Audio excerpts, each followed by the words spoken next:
En el capítulo 4 aprendimos que el dinero es una retribución a cambio de un trabajo humano.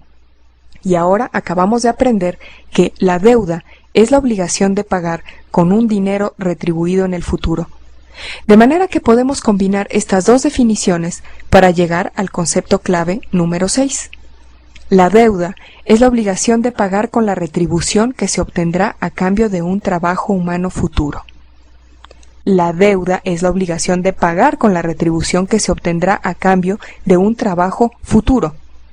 Cuando lleguemos al capítulo que se ocupa de las personas nacidas inmediatamente después de la Segunda Guerra Mundial y del reto demográfico al que se enfrenta nuestro país, recordaremos este importante concepto.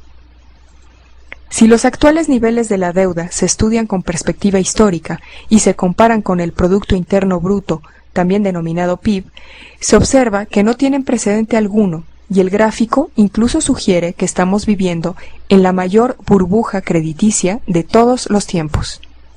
La deuda crediticia total actual se eleva a más del 340% del Producto Interno Bruto o PIB.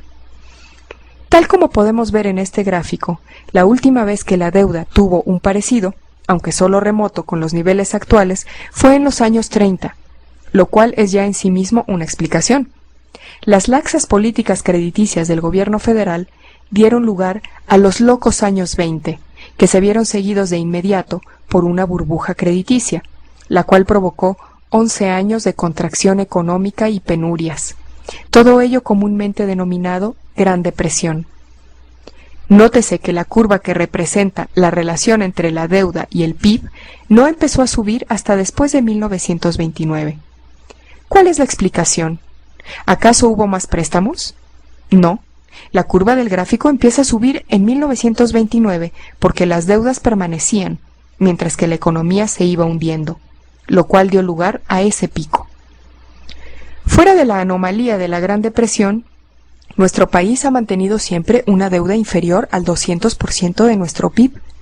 Fue solo a partir de mediados de los años 80 cuando esa relación dejó de respetarse, lo cual nos permite afirmar que nuestra experiencia nacional con tales niveles de deuda es un fenómeno históricamente corto, de solo 23 años.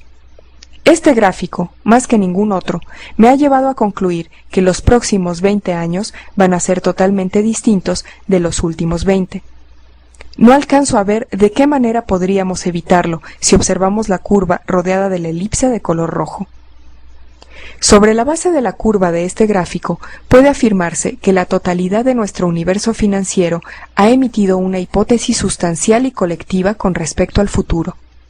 Puesto que una deuda es la obligación de pagar con un dinero que se espera ganar en el futuro, cada expansión incremental del nivel de la deuda da por supuesto que el futuro será mejor que el presente. Se trata de una suposición totalmente descabellada, y me estoy refiriendo a la suposición de que el futuro será mejor que el presente. Explicaré por qué. Una deuda se paga siempre en el futuro, y los préstamos se otorgan con la suposición de que serán devueltos junto con los intereses devengados. Si este año se otorgan más créditos que el anterior, eso significa que se espera, que se supone, que en el futuro existirá la capacidad de devolver esos préstamos.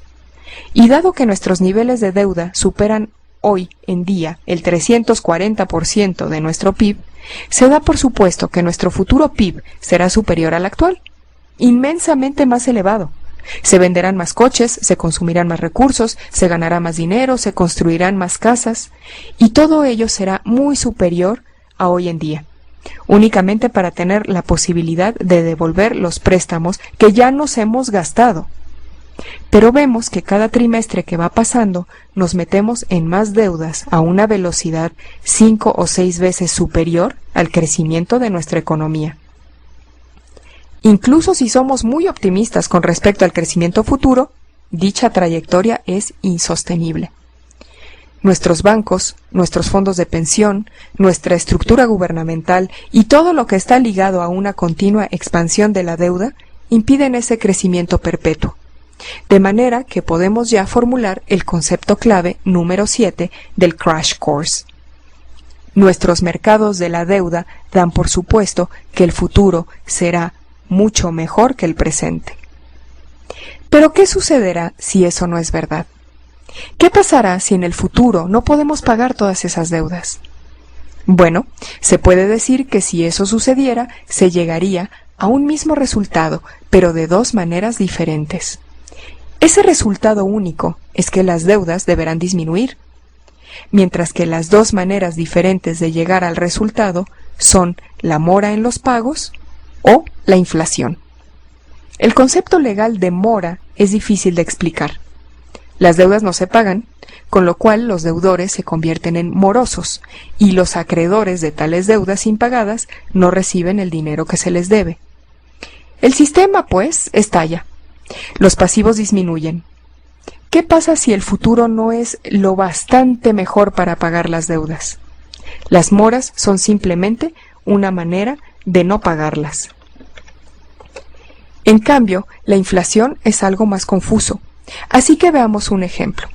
Supongamos que usted vende su casa a alguien y acepta que el comprador le firme un pagaré por valor de $500,000, el cual deberá abonarle en un único plazo de $650,000 al cabo de 10 años.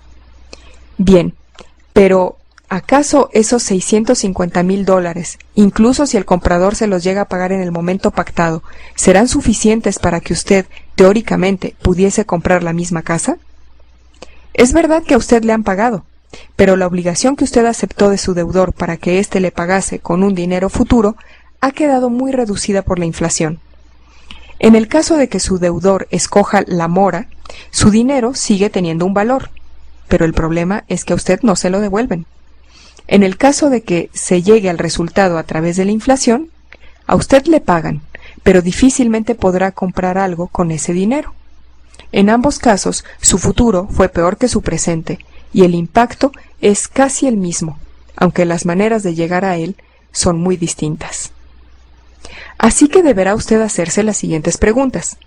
¿Se ha metido en demasiadas deudas que deberá devolver en el futuro? Y si es así, ¿qué escogerá? ¿Incurrir en mora o enfrentarse a la inflación? Las decisiones que deberá tomar en su vida futura serán muy distintas y dependerán de si su respuesta a la primera pregunta es sí o es no, y de si su respuesta a la segunda pregunta es mora o es inflación. Así que vale la pena que se lo piense bien. Veamos ahora lo que acabamos de aprender. 1. Concepto clave número 6. La deuda es la obligación de pagar con la retribución que se obtendrá a cambio de un trabajo humano futuro. 2. Nunca antes ha sido tan alta la deuda per cápita de este país. En este país nos hemos metido en un atasco sin precedentes. 3. Durante los últimos 5 años, la deuda se ha incrementado en $16 billones y prácticamente todo ese dinero fue para el consumo. De ello se deduce que el futuro consumo deberá reducirse enormemente, o bien entraremos en un periodo de destrucción de la deuda, ya sea por mora o por inflación. 4. Y por último, el concepto clave número 7. Nuestros mercados de la deuda dan por supuesto que el futuro será mucho mejor que el presente. Este último punto incide en dos áreas fundamentales que serán objeto de futuros capítulos del Crash Course. Nuestro sistema económico y por extensión nuestro tren de vida se basa en la deuda, y la deuda se basa en la suposición de que el futuro será siempre mejor que el pasado. Por lo tanto, es vital que estudiemos detenidamente esta suposición, porque si es falsa, también lo serán otras cosas que ahora damos por descontadas. Los espero en el capítulo 13, titulado La incapacidad nacional para el ahorro.